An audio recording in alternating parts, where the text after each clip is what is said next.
It was very discouraging to not be able to do what I normally do every day. Well, we always knew how important it was to be involved in a church and have a church family, but I don't think we ever realized how much of a church family we had and how loved we were.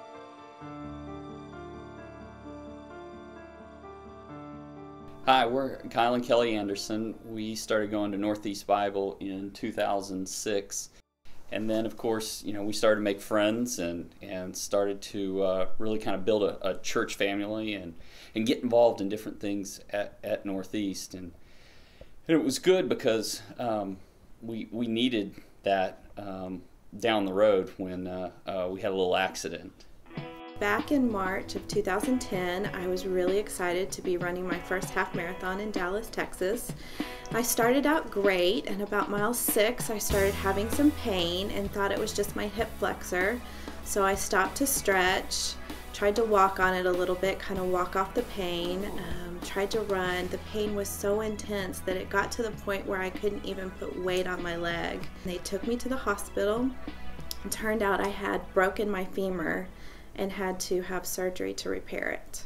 I was traveling back to San Antonio when I got the phone call that she'd broken her leg.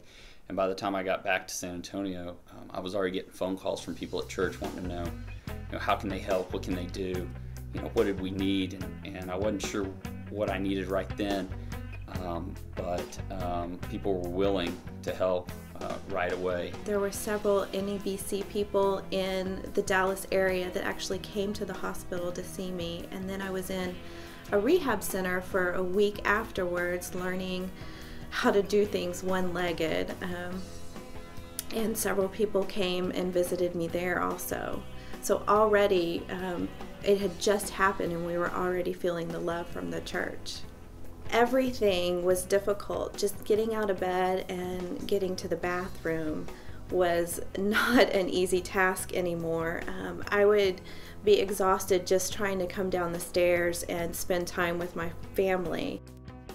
Somebody was at my house every day helping me personally, helping me get breakfast or lunch. Someone had my kids every day, usually out of the house. They would take them someplace fun. We had meals brought to us 3 or 4 days a week. People did our laundry every week. The weight of all of that was really lifted off. Things that I couldn't do while working, they helped us out, and the sense of community that just surrounded us and loved us was unbelievable. All the basic needs that I normally provided for the family, the church provided for 11 whole weeks. It was very humbling how much love we got from the church family. I mean, I could get choked up just when people would call because people just wanted to help us. And it was, it truly, you understood what it meant to have a church family and to feel loved by a church family. And I think we felt so loved because we were asking people to do really menial tasks. Taking care of our kids. Molly was still in diapers at the time. Folding our underwear. These weren't glamorous things, but people stepped up and did it week after week after week, and we couldn't have gotten through it without them.